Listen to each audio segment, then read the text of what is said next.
बहुजन प्रवाह news channel संपादक मित्रांनो, विश्वरत्न डॉक्टर बाबासाहेब आंबेडकरांनी 26 नोव्हेंबर 1949ला भारतीय संविधान हे स्वीकृत केले आणि 26 जानेवारी 1950ला भारतीय संविधान आपल्या भारत देशावरती आरूढ झाले आणि आज तोच दिवस आहे 26 नोव्हेंबर 2023 म्हणजे 75वा भारतीय संविधान दिन देशामध्ये मोठ्या उत्साहात साजरा केला जातो।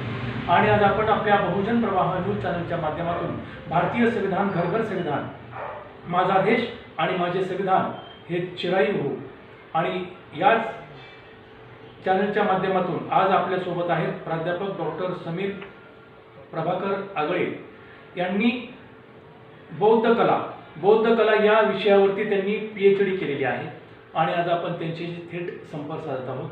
तर आपण समीर सर यांचे संपर्क साधत आहोत। समीर सर, जय भीम। आपलं बहुजन प्रवाह चॅनलमध्ये स्वागत आहे। जय भीम। जय भीम। सर, आपण भारतीय म्हणजे बौद्ध कला या विषयावरती आपण PhD केलेली आहे, तर नेमका याच्या पाठीमागचा हेतू काय? आपलं असं का वाटलं की बाबा या बौद्ध कलेवरती आपण PhD करावी की जेणेकरून भारतीय घटने शिल्पकार डॉक्टर बाबासाहेब आंबेडकरांनीही शेवटी बौद्ध धर्माकडेच कल होता बाबासाहेबांचा आणि त्यांनी बौद्ध धर्म स्वीकारला, वाचन करून संपूर्ण अभ्यास करून त्यांनी बौद्ध धर्म स्वीकारला। तर आपला नेमका हेतू काय होता? नाही, कसं आहे, धम्म आणि इव्हन संविधान हे दोन्ही पण गोष्टी अशा आहे की त्याचा प्रचार जनमानसामध्ये व्हायला पाहिजे। अच्छा। आणि प्रचार करण्याची जी कला आहे हो, त्याच्यातच माझं शिक्षण झालं आणि कॉलेजमध्ये मी उपयोजित कला जो विषय जो आहे प्रचाराची कला तेच मी शिकवत असतो। अच्छा। आणि त्याच्यामुळे तीच रीत पुढे ओढत ह्याच्यामध्ये बाबासाहेबांचे काय विचार आहेत, अच्छा, बुद्धांचे काय विचार आहेत, सम्राट अशोकाचं काय कार्य आहे, ह्या सगळ्यांचं समिटअप करून आणि संविधानिक काय विचार आहे त्याच्यामध्ये असा तो अभ्यास या PhDच्या दृष्टिकोनातून करण्याचा प्रयत्न केला आहे। तर आपला देश हा 15 ऑगस्ट 1947 साली स्वतंत्र झाला आणि त्यानंतर भारत स्वतंत्र झाला, परंतु हा देश चालवायचा कसा? म्हणून डॉक्टर बाबासाहेब आंबेडकरांनी हे भारतीय संविधान लिहिलं हे सर्व जगाला ज्ञात आहे आणि या देशामध्ये राहणाऱ्या प्रत्येक जात धर्म, भाषा, प्रांत वगैरे त्या सर्व लोकांना एकजूट करून एक संघ ठेवणं किती मोठं आणि एक आव्हानच बाबासाहेबांसमोर होतं। तर हे बाबासाहेबांनी कसं पेललं असेल, आपण कसे पाहता याकडे? कसं आहे, हे खूप काय दिव्य, खूप असं अमेझिंग असं ते काम आहे आणि म्हणजे आपण त्याच्याबद्दल बोलण्याची सुद्धा आपली तशी क्षमता नाहीये, एवढं अफाट लेवलचं हे काम आहे। तरी मी थोडक्यात एक रूपरेषा सांगेल की जी काय ज्या पद्धतीने संविधान सभा गठीत झाली किंवा जे काय कार्य झालं ते मी थोडक्यात जरा सांगतो। साधारणपणे 9 डिसेंबर 1946 रोजी अच्छा ही संविधान सभेची निर्मिती झाली किंवा त्याचा कार्यकाल सुरू झाला आणि साधारणपणे 1 वर्षानंतर म्हणजे साधारणपणे 29 ऑगस्ट 1947 रोजी मसुदा समिती स्थापन करण्यात आली आणि आपल्याला माहितीच आहे की मग मसुदा समितीचे अध्यक्ष बाबासाहेब आंबेडकरांना नियुक्त केलं गेलं आणि त्यांच्या अध्यक्षतेखाली मसुदा समिती स्थापन झाली 29 ऑगस्टला की ज्याचं कार्य मग पुढे 30 ऑगस्ट पासून सुरू झालं। आणि मग आपण जर 9 डिसेंबर 1946 पासून जर पाहिलं तर आपण बाबासाहेबांनी पण त्यांच्या भाषणामध्ये उल्लेख केलेला आहे की एकूण 2 वर्ष 11 महिने आणि 17 दिवस एवढं हा कार्यकाल, एवढं कार्य झालं, निर्माण करण्यासाठी एवढा टाइम लागला किंवा एवढा वेळ त्याच्यामध्ये गेला आणि मग 26 नोव्हेंबर 1949 रोजी आपण ते स्वीकृत केलं, अधिनियमित केलं, स्वतःप्रत अर्पण केलं, आपण आपल्या प्रिएम्बलमध्ये म्हणत असतो हे। आणि मग 26 जानेवारी 1950 रोजी हे संविधानाची अंमलबजावणी सुरू झाली। आता हे करत असताना एक गोष्ट मात्र आपण प्रकर्षाने पाहिली पाहिजे, खूप कमी लोकांना माहिती आहे म्हणून मला किंवा हे मला सांगावंसं वाटतं या ठिकाणी की आपल्या सगळ्यांना असं वाटतं की खूप असा गैरसमज आहे की संविधानाची निर्मिती 3 वर्ष लागले, साधारणपणे खूप वेळ लागला वगैरे वगैरे असे खूप गैरसमज आहेत समाजामध्ये। तर इथे एक गोष्ट मी नमूद करावीशी वाटते मला की संविधान सभा किंवा मसुदा समिती ही गठीत झाली 29 ऑक्टोबर 1947 रोजी आणि त्याच्या पुढे अवघ्या 141 दिवसांमध्ये 141 दिवस म्हणजे साधारणपणे 4 महिने आपण म्हणू शकतो। 4 महिन्यांमध्ये बाबासाहेबांनी मसुदा पूर्ण केला, अवघ्या 4 महिन्यांमध्ये। आणि मग तो मसुदा जनमानसांच्या फीडबॅकसाठी किंवा त्यांच्या अवलोकनासाठी पुढचे 8 महिने हा मसुदा लोकांच्या अभिप्रायासाठी थांबलेला, म्हणजे वाट बघत होता की लोकांनी त्याच्यावर अभिप्राय कळवावे, काही दुरुस्ती असतील त्या सूचना द्याव्यात. याच्यासाठी पुढे 8 महिने तो लोकांसाठी मसुदा प्रकाशित करण्यात आला. आणि त्याच्यानंतर 4 नोव्हेंबर 1948 रोजी, सर्वात पहिल्यांदा 4 नोव्हेंबर 1948 रोजी हा मसुदा बाबासाहेबांनी संविधान सभेमध्ये सादर केला. म्हणजे आपण पाहतो की संविधान सभेची निर्मिती झाल्यापासून, म्हणजे मसुदा समितीची निर्मिती झाल्यापासून ते मसुदा सादर करेपर्यंत साधारणपणे 1 वर्ष लागलं. पण त्याच्यामध्ये 8 महिने तर नुसते अवलोकनासाठी गेले आणि मसुदा तयार अवघ्या 4 महिन्यामध्ये झालेला. आणि हे खूप कमी लोकांना माहिती आहे. आणि म्हणून हे खूप अफाट असं काम बाबासाहेबांनी अवघ्या 4 महिन्यामध्ये केलं. आणि मग पुढे मग बाबासाहेबांचं जर 4 नोव्हेंबरचं ऐतिहासिक भाषण जर आपण पाहिलं, ऐतिहासिक म्हणजे हे 4 नोव्हेंबरचं ऐतिहासिक संविधान सभेमधलं बाबासाहेबांचं भाषण आहे की त्याच्यामध्ये हे मसुदा सादर करताना किती दुरुस्त्या आल्या आणि त्या सगळ्यांवर उहापोह करून किती दुरुस्त्या स्वीकृत केल्या गेल्या, ज्या संविधान सभेमध्ये डिस्कशनसाठी एक्सेप्ट केल्या गेल्या. तर साधारणपणे नाही म्हणलं तरी मी आता मला आकडा कायचा पाठ नाही, मी टेंटेटिव्ह सांगतो, साधारणपणे 8000 दुरुस्त्या आल्या. आणि त्याच्यातल्या जवळजवळ 3 ते 4000 दुरुस्त्या ह्या संविधान सभेने स्वीकृत केल्या डिस्कशनसाठी. आणि मग पुढे वर्षभर त्याच्यावर काम चाललं, एकदम जटिल प्रश्न उपस्थित झाले, त्याच्यावर बाबासाहेबांनी उत्तरं दिली आणि सगळ्या बाबतीमध्ये कन्व्हिन्सिंग करत करत आपल्याला 26 नोव्हेंबर 1949 रोजी ते संविधान आपण स्वीकृत केलं. हे करत असताना बाबासाहेबांचं जर 4 नोव्हेंबरचं जर भाषण पाहिलं तर बाबासाहेब त्याच्यामध्ये म्हणतात की कुठल्या कुठल्या प्रकारच्या दुरुस्त्या कोणी कोणी केलेल्या आहेत, त्यांचा काय त्याच्यामधला दृष्टिकोन आहे, त्यांची क्षमता काय आहे आणि आपण कुठल्या दुरुस्त्या स्वीकारल्या पाहिजे किंवा कुठल्या नाही स्वीकारल्या पाहिजे, त्याच्या मागची पार्श्वभूमी काय आहे आणि पुढचा येणारा जो नवीन भारत आहे त्याच्यासाठी कुठले प्रश्न जे खऱ्या अर्थाने स्वीकारण्यासारखे की जे सॉल्व्ह केले पाहिजे. आणि असं बाबासाहेब त्याच्यामध्ये एक प्रकारे त्या दुरुस्त्यांचं पोस्टमार्टम करतात एक प्रकारे. आणि समाजाला आणि भारत देशाला संविधान सभेची अख्खी प्रक्रिया आणि पुढे अंमलबजावणीच्या दृष्टिकोनातून सगळे उपाययोजना बाबासाहेब त्या भाषणामध्ये सांगतात. आणि मग पुढे 26 नोव्हेंबर आजचा जो दिवस आहे 26 नोव्हेंबर 1949 रोजी स्वीकृत होतो. याच्या पूर्वसंध्येला 25 नोव्हेंबर 1949 रोजी बाबासाहेबांचं खूप ऐतिहासिक परत एक गाजलेलं भाषण आहे संविधान सभेमध्ये दिलेलं. त्याच्यामध्ये संविधानाच्या सगळ्या प्रक्रियेबद्दल ते बोलतात. संविधानावरचे जे जे आक्षेप आलेले किंवा जे जे आक्षेप घेतले जातात अजूनही त्याच्याबद्दल बाबासाहेब त्याच्याबद्दल उत्तरं देतात.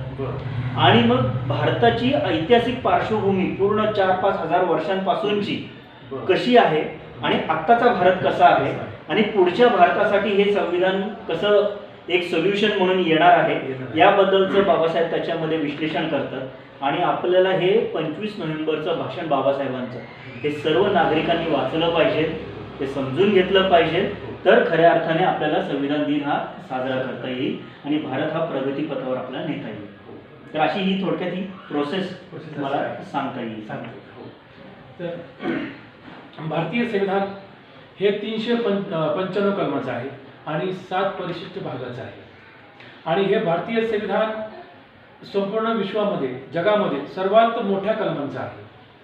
आणि सर्व जगाने देखील मान्य केले भारतीय संविधान, भारतीय लोकशाही हे सर्व मूल्य त्यांनी मान्य केलेले आहे. परंतु काही असे उच्चवर्गीय लोक आहेत की जे आपण सवर्ण म्हणूया, ब्राह्मण वर्ग म्हणूया, की त्यांचा कायम संविधानाला विरोध राहिलेला आहे. आणि त्यांचं असं म्हणणं आहे की भारतीय संविधान जे बाबासाहेबांनी निर्माण केलेलं आहे तर बाबासाहेबांनी विदेशामधून ते संविधानाचे काय कलम घेतलेले आहेत, काय त्यांचं घेतलेलं आहे. परंतु वास्तविक पाहता बाबासाहेबांनी येथील बुद्धांच्या विचारातून हे संविधान निर्माण केलेलं आहे, अशी देखील आपण एक चर्चा आपण होती. तर आपण सर कसे पाहतो? तर अशी ही थोडक्यात ही प्रोसेस मला सांगता येईल. तर भारतीय संविधान हे 395 कलमाचं आहे आणि 7 परिशिष्ट भागाचं आहे. आणि हे भारतीय संविधान संपूर्ण विश्वामध्ये जगामध्ये सर्वात मोठ्या कलमांचं आहे. आणि सर्व जगाने देखील मान्य केलेले आहे भारतीय संविधान भारतीय लोकशाही हे सर्व मूल्य त्यांनी मान्य केलेले आहे. आणि काही असे उच्चवर्गीय लोक आहेत की जे आपण सवर्ण म्हणूया, ब्राह्मण वर्ग म्हणूया, की त्यांचा कायम संविधानाला विरोध राहिलेला आहे. आणि त्यांचं असं म्हणणं आहे की भारतीय संविधान जे बाबासाहेबांनी निर्माण केलेलं आहे तर बाबासाहेबांनी विदेशामधून ते संविधानाचे काय कलम घेतलेले आहेत, काय त्यांचं घेतलेलं आहे. परंतु वास्तविक पाहता बाबासाहेबांनी येथील बुद्धांच्या विचारातून हा खूप महत्त्वाचा प्रश्न आहे आणि हे खरं आहे की असे गैरसमज आहेत हो. आणि जे मी आत्ता जो उल्लेख केला की बाबासाहेबांचं 4 नोव्हेंबरचं भाषण हो. आणि 4 नोव्हेंबर आणि 25 नोव्हेंबरचं जे भाषण आहे बरं. त्याच्यामध्ये बाबासाहेबांनी एक्झॅक्टली ह्या प्रश्नाची उत्तरं दिली. अच्छा. की बाबासाहेब तिथं हे कमेंट करतात की काही लोकांचा आक्षेप आहे की आपल्या संविधानात किती वेळ लागला. हो. मग बाबासाहेब प्रत्येक जे प्रसिद्ध संविधानाचा अभ्यास करणारे जी माणसं आहेत हो. त्यांना उद्देशून ते सांगतात की अमेरिकेच्या संविधानाला किती वेळ लागला, त्यांचे मुद्दे काय काय आहेत, कुठल्या कुठल्या संविधानाला किती किती वेळ लागला, त्यांचे प्रश्न काय आहेत, त्यांनी तसं सोल्युशन केलेलं आहे हो. आणि आपलं संविधान त्या मानाने किती कमी वेळामध्ये ते झालेलं आहे की दिसायला हा 3 वर्षाचा काळामध्ये दिसत असला तरी तो ज्या पद्धतीने ते वर्किंग केलेलं आहे. बाबासाहेबांनी ह्या प्रश्नाचं उत्तर त्यांच्या 25 तारखेच्या भाषणामध्ये एकदम छाती ठोकपणे दिलेलं आहे आणि शंका निरसन केलेलं आहे. दुसरी गोष्ट असाही आरोप जो केला जातो किंवा गैरसमज केला जातो की भारतीय संविधान हे इतर देशांच्या किंवा इतर भाषिक संविधानावरून घेतलेलं आहे वगैरे वगैरे, तर त्याच्यात सुद्धा बाबासाहेब त्याचं क्लेरिफिकेशन देतात आणि मग बाबासाहेब त्याच्यामध्ये सांगतात की हे जे काय याच्यातली जे काय जो गाभा आहे हे जे संविधान जे घेतलेलं आहे हे त्यांनी त्यांच्या गुरुकडनं घेतलेलं आहे. त्यांचे गुरु म्हणजे कोण, तर बुद्धांकडनं घेतलेलं आहे आणि बौद्ध इतिहासामध्ये बौद्ध संस्कृतीमध्ये संविधानिक पार्श्वभूमी किंवा लोकशाहीची पार्श्वभूमी कशी आहे, त्याची प्रक्रिया कशी आहे हे बाबासाहेब त्या भाषणामध्ये सांगतात आणि ती प्रक्रिया आता आपण ती स्वीकारलेली आहे.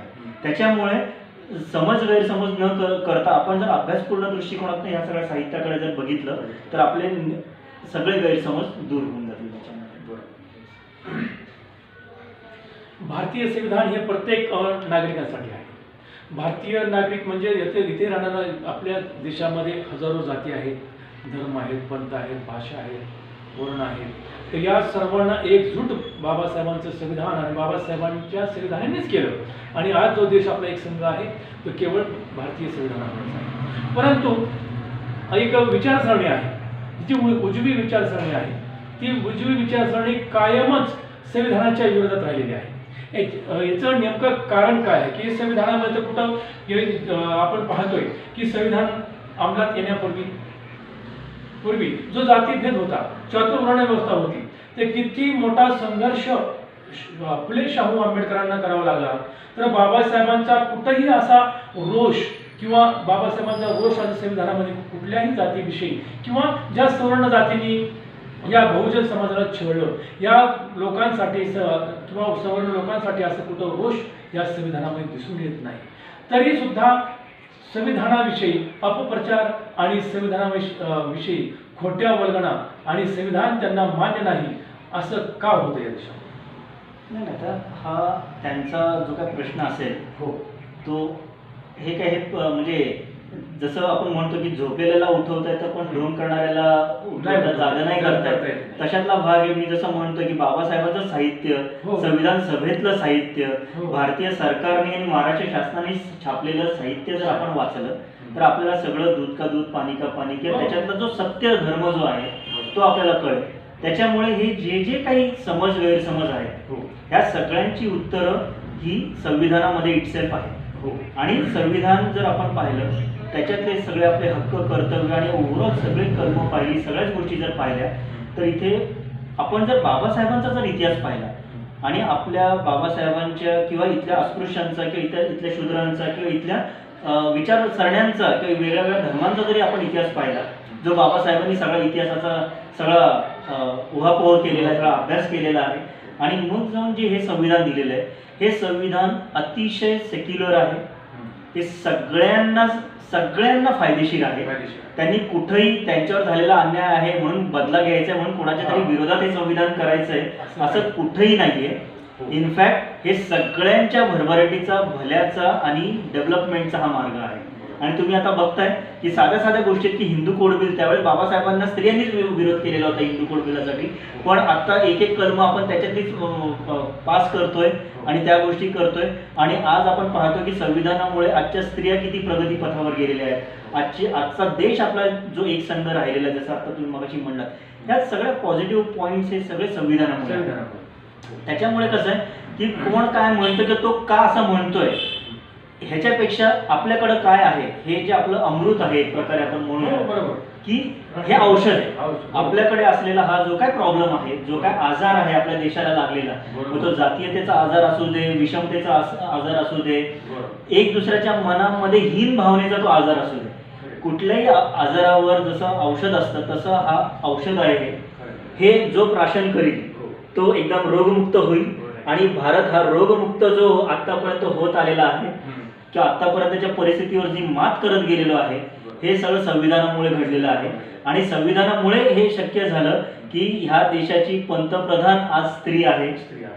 हे राष्ट्रपती स्त्री आहे. सॉरी, पंतप्रधान आहे, राष्ट्रपती स्त्री आहे किंवा इव्हन पंतप्रधान पण स्त्री होऊन गेलेले आहे. हे जे काय डेव्हलपमेंट जे काय झालेली आहे हे सगळं इंडियन कॉन्स्टिट्यूशनमुळे. आणि त्याच्यामुळे इंडियन कॉन्स्टिट्यूशनचा अभ्यास करत असताना वकिलांच्या पॉईंट ऑफ व्ह्यूनी, वेगळ्या वेगळ्या पॉलिटिशियन्सच्या पॉईंट ऑफ व्ह्यूनी, असं त्यातल्या बारकाव्यांचा अभ्यास तर आपण करता येतोच.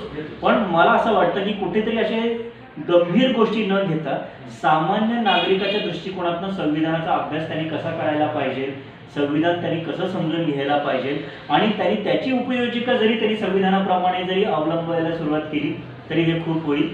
त्याच्यामुळे मोठ्या मोठ्या प्रश्न आणि मोठ्या मोठ्या उत्तरांपेक्षा छोट्या छोट्या सामान्य माणसांचे प्रश्न आणि त्याच्यावरची उत्तर आपण जर संविधानामध्ये शोधली तर आपल्या सगळ्यांना संविधानाचा कसा फायदा आहे हे सगळ्यांना कळेल. आता भारतीय संविधान, आता आपण पाहतो की संविधानाविषयी अशी एक अपप्रचार चालू आहे की 2024 नंतर भारतीय संविधान बदलणार आणि मनुस्मृती लागू करणार. त्यांची मनुस्मृती तयार आहे. व्हॉट्सअपला, फेसबुकला असे काय व्हिडिओ येतात ते आणि ते संविधान त्यांचं मनुस्मृती तयार आहे. तर सर, या संविधान बदलण्या इतपत किंवा असा काय कायदा आहे का संविधान बदलू शकतात काही मनुवादी किंवा पुन्हा मनुस्मृती या देशामध्ये लागू होईल का? नाही, पुन्हा मी तेच सांगेन की हे खूप गंभीर स्वरूपाचे प्रश्न आहेत. त्याच्यामुळे हे असं आहे का आणि असं झालंय का, असं काय केलंय का, हे जर तरच्या गोष्टींवरनं उत्तरं न देता आपण ही गोष्ट आपण पाहिली पाहिजे की बाबासाहेबांनी संविधान सभेमध्येच 25 नोव्हेंबरच्या भाषणामध्ये काय काय उपाययोजना सांगितलेल्या आहेत संविधान टिकवण्यासाठी, त्या संविधानातले प्लस पॉईंट्स काय. जर ते आपल्या नागरिकांनी किंवा जे जे आपले नेते मंडळी आहेत, नागरिक आहेत, आपल्या देशाचे सर्व पदाधिकारी लोक आहेत, ह्या सगळ्यांनी त्या जर उपाययोजनांचं जर पालन केलं तर संविधान हे कोणी कोणी बदलतंय किंवा बदलू शकतंय असा तो भागच नाहीये. त्याच्यामुळे हे औषध आहे. ते औषध तुम्हाला कडू वाटतंय पण त्यांनी जर ते बरं होणार असेल तर तुमच्या मनातला पण तो कडवटपणा तो जाणारच आहे. आणि हे मी नाही सांगत, हे बाबासाहेबांनी सांगून ठेवलेलं आहे. त्याच्यामुळे हे वैश्विक सत्य आपण जर न्यूट्रल पद्धतीने एकदा स्वीकारलं तर मग कुठल्याही गोष्टींचे किती विरोधक असले काय नसले काय हे वैश्विक सत्य जसं बुद्धांनी जगाला शांतीचा मार्ग दिलेला आहे तर बुद्धांचे विरोधक नव्हते का, तर होतेच की. तरी पण हा वैश्विक भाव आहे, वैश्विक विचार आहे. समता, स्वातंत्र्य, बंधुता, न्याय हा विचार आहे, हा सगळ्यांना हवा आहे. त्याच्यामुळे ह्याच्या पलीकडे, ह्या परिपेक्षाच्या पलीकडे तर कोणी जाऊ शकत नाही. त्याच्यामुळे प्रत्येकाने याचा अभ्यास करावा आणि याच्यासाठी स्ट्रॉंग भूमिका आपल्याला प्रोटेक्शनच्या पॉईंट ऑफ व्ह्यू, मग प्रोटेक्शनच्या पॉईंट ऑफ व्ह्यूने आपण वेगळं काय करणार तर आपण संविधानाचा अभ्यास केला पाहिजे आणि संविधानिक मूल्यांचा अवलंब केला पाहिजे. हेच सर्वात मोठी आपल्याकडे एक जबाबदारी आहे आणि ती आपण पार पाडली पाहिजे. असं एकदा पार पाडलेली आपण जबाबदारी की मला वाटतं की या संविधानाला कुठला धोका आहे. त्याच्यामुळे आपण आपली संविधानिक कर्तव्य आपण सगळ्यांनी प्रामाणिकपणे पार पाडली तर संविधानाला कुठलाही धोका नाही. तर आज आपण 26 नोव्हेंबर म्हणजे संविधान दिन आज साजरा करतोय आणि हे संविधान बाबासाहेबांनी या देशात राहणाऱ्या प्रत्येक नागरिकासाठी दिलेलं गिफ्टच आहे. संविधान म्हणजे प्रत्येक भारतवासियांना दिलेलं ते गिफ्ट आहे. त्यांचे हक्क, अधिकार सर्व त्या संविधानामध्ये बाबासाहेबांनी दिलेलं आहे. मग हे संविधान सर्वांसाठी आहे आणि वास्तविक पाहता आपण जर पाहतो की संविधान दिवस हा जो उपक्रम आहे किंवा हा कार्यक्रम आपण मोठ्या प्रमाणामध्ये उत्साहात साजरा केला जातो पण केवळ एका जातीची लोक किंवा बौद्ध आपण म्हणूयात, बौद्ध समाजाचे लोकच प्रामुख्याने पुढे येता येते आणि हा संविधान दिवस साजरा करतात आणि संविधान तर सर्वांचं आहे. मग या संविधानाचा प्रचार प्रसार झाला नाही किंवा संविधान अंधारात राहिलं किंवा संविधानाचा प्रचार झाला नाही म्हणून हे असं होतंय का किंवा हे बाकीच्या लोकांना याचं गांभीर्य का नाही, आणि हे संविधान तर सर्वांचं आहे, हक्क सर्वांना पाहिजेत, मग असं का नाही होत? हाही अतिशय एक सुंदर प्रश्न आहे हो. की आपण जर मेजॉरिटीमध्ये जर बघितलं तर लक्षात येईल हो. की एक ठराविक वर्ग संविधान दिन त्या संविधानाशी निगडीत ज्या ज्या काही गोष्टी आहेत तो एक जबाबदारीने साजरा करतो किंवा त्याचं पालन करतो. हो. आणि काही ठिकाणी आपल्याला लक्षात येतं की काही असे मोठा वर्ग आहे की जो नाही ते पालन करत. ज्याला ओबीसी म्हणूया, इतर असं आपण लेबलिंग करायला नको कोणाला, कारण असं आपण म्हणू नाही शकत आपण. बहुजन समाज म्हणू आपण. त्याच्यामुळे कसं आहे, आता जागृती नाही आता कुठे संविधान दिन साजरा करायला पाहिजे ह्याचा GR शासनाने आता काही वर्षापूर्वी काढलेला आहे की ज्याच्यात शासन म्हणतंय की संविधान दिन साजरा करायला पाहिजे. त्याच्यामुळे हळूहळू कसं आहे, कुठल्याही गोष्टीचं जी अंमलबजावणी जी आहे, तुम्ही विचार करा, जो पूर्ण विरोधाभासाची जी सिच्युएशन होती त्याच्यानुसार त्याच्या विरोधात हे संविधान जेव्हा अंमलात आलं, आता ते रुजायला कुठे लागले. त्याच्यामुळे आपण आत्ताच कंपार्टमेंट न करता उलट जे स्वीकारतायत त्यांना आपण एनकरेज करायला पाहिजे, त्याचा प्रसार प्रचार आपण करायला पाहिजे. तर कंपार्टमेंट असं न करता आपण ह्याचा प्रसार प्रचार खूप पॉझिटिव्ह दृष्टिकोनातून करायला पाहिजे. मी सेलिब्रेट करतोय की नाही हे मी बघितलं पाहिजे आधी, माझं घर सेलिब्रेट करतंय की नाही हे मी बघितलं पाहिजे, आणि मग मी समाजाला पण सांगितलं पाहिजे. इथं अशी आपण लोक बघितलेली आहेत की जे स्वतःची आयडेंटिटी सुद्धा सांगायला लाजतात, बाबासाहेबांचं नाव सुद्धा घ्यायला लाजतात, किंवा बाबासाहेबांना राष्ट्रीय नेता सुद्धा म्हणायला तयार नाही, ते कुठल्या तरी विशिष्ट जातीपुरतं बाबासाहेबांना बांधून पाहतात. अशा वेळेस मी माझ्यापासून सुरुवात केली पाहिजे की मी बाबासाहेबांच्या विचारानुसार वागतोय का, मी संविधानानुसार वागतोय का, आणि त्याची पलीकडे कुठलीही गोष्ट बुद्धांनी सांगितली की कशी स्वीकारावी. मग अभ्यासांती मी मुळात संविधानाचा, बाबासाहेबांचा, बुद्धांचा अभ्यास करतोय का, आणि जो माणूस हे अमृत प्राशन करेल तो अमर होऊन जाईल. त्याच्यामुळे आता तुम्ही पाहताय की जरी आपल्याला वर दिसताना जरी असं दिसत असलं की एक ठराविक बौद्ध लोक हे एक्सेप्ट करतायत, तर असं नसून इतरही लोक आहेत जे एक्सेप्ट करू लागलेली. त्याच्यामुळं आणि येणाऱ्या काळामध्ये त्याचा कल अजून वाढायला लागेल, आणि आपण ते ज्या ज्या पद्धतीने ते प्रोजेक्ट करता येईल ते आपण प्रोजेक्ट करायला पाहिजे. आणि ह्या देशाची हे राष्ट्रीय सण आहे, त्याच्यामुळे राष्ट्रीय सण हा सगळ्यांनी साजरा करायला पाहिजे. हे मी नाही म्हणत आहे, तर संविधानाच्याच हक्काने कर्तव्यांमध्ये लिहिलेलं आहे की संविधानाचे जे आदर्श आहेत त्याचा आपण अध्ययन करायला पाहिजे, पालन करायला पाहिजे. त्याच्यामुळे संविधानाने जे सांगितलं तेच आपण करायला पाहिजे. आता जे करत नाहीयेत त्यांना आपण सांगितलं पाहिजे तुम्ही करा, आणि त्यांना पण प्रवृत्त केलं पाहिजे. बरोबर, थँक्यू. तर भारतीय संविधानामध्ये 395 कलम आहेत. तर त्या 395 कलमापैकी जर समजा आपण कलम 19 धरूया, फंडामेंटल राईट बाबासाहेबांनी त्यामध्ये दिलेले आपल्याला 340 समजा, अनेक असे कलम आहेत की ज्या कलमामध्ये नागरिकांना भरभरून हक्क अधिकार दिले पाहिजे. तर त्यापैकी एखादा कलम आपण सांगतात, आपण सांगा कुठला एवढी सगळी कलम आहेत, एक कुठला कलम म्हणजे खूप अभ्यासपूर्ण सगळी ती कलम आहेत. त्याच्यामुळे मला सर्वात इनोव्हेटिव्ह क्रिएटिव्ह जो वाटेल, कारण कसं आहे प्रत्येकाचा एक दृष्टिकोन असतो बघण्याचा. एकतर जे आपलं फंडामेंटल ड्युटीजचं जो जे कलम, फंडामेंटल ड्युटीज म्हणजे कर्तव्य, मूलभूत कर्तव्य. कसं आहे की आपल्याला आपले सगळे हक्क समजतात, आपल्या हक्कांवर जर गदा आली तर आपण पेटून उठतो, आपल्याला फाईट द्यावीशी वाटते, आवाज उठवावासा वाटतो, पण हा आवाज पण आपण संविधानिक मार्गाने उठवायचा असतो. आणि हे करत असताना सर्व नागरिकांसाठी संविधानिक मूलभूत कर्तव्य सुद्धा दिलेली आहेत. लोकांना ह्याचा बरोबर विसर पडतो, आणि त्याच्यामुळे संविधानिक कर्तव्य जर तुम्ही पाहिलीत ना, अख्खं संविधान तुमच्या हक्काचं आहे, सगळं तुमच्या हक्काचंच आहे. आणि जर तुम्ही हे एक कलम जर पाहिलं मूलभूत कर्तव्यांचं, अवघं साहेब अर्धपानी कलम, अर्धपान फक्त 9 ते 10 पॉइंट्स आहेत फक्त. आणि हे पॉइंट जरी वाचले की तुम्हाला तुमची राष्ट्रीय कर्तव्य समजतील. आणि मग याच्यामध्ये ही जी काय मुद्दे दिलेले आहेत त्याच्यामध्ये तुम्ही बघाल नुसतंच मानवजातीचं म्हणजे माणसांचंच नाही तर पशु, झाडं झुडपं, निसर्ग सगळ्यांचा विचार त्याच्यामध्ये आलेला आहे. आणि लहान मुलांच्या किंवा मुलांच्या शिक्षणाचा एक विचार त्याच्यामध्ये आलेला आहे. त्याच्यामुळे आपण ते जरी कलम पाहिलं तरी आपल्याला आपली नैतिक जबाबदारी आपल्याला समजेल. ते खूप सुंदर कलम आहे. त्याच्यानंतर एक कलम आहे की ज्याच्यामध्ये आपण भारतीय नागरिकांचं एक कर्तव्य त्यांनी काय सांगितलेलं आहे की जगामध्ये आपल्याला शांती नांदवायची आहे, हो. शांती समृद्धी आपल्याला जगामध्ये पसरवायची. हो. तुम्ही विचार करा, संविधान हे नुसतंच भारताचा विचार नाही करत आहे, अख्ख्या जगाचा विचार करत आहे. एवढं युनिव्हर्सल असं हे संविधान आहे. आणि सर्वात सुंदर म्हणजे त्याचं प्रिॲम्बल, समता स्वातंत्र्य बंधुता न्याय याच्यावर आधारित असं ते जे संविधान आहे, याचं सगळ्यांचं जी कास आपण सगळ्यांनी धरायची. तर अशी सगळीच कलम अप्रतिम आहेत. त्याच्यातली ही 2 कलम तर मला आत्ताच्या आत्ता ही अशी सांगता येतील की ही खूप महत्वाची कलम आहे.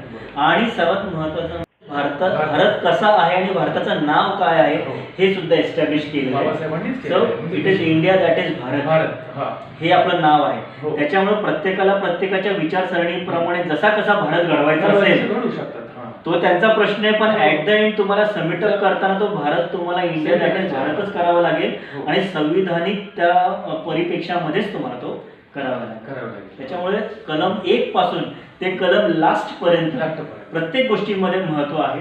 आणि सर्वात महत्वाचं म्हणजे जिथे भाषेच्या संस्कृतीचा जिथे काय म्हणूया जिथे मुद्दा येतो तिथे एक कलम खूप म्हणजे आपल्यासाठी गरजेचं आहे की संस्कृतीचं अध्ययन जतन.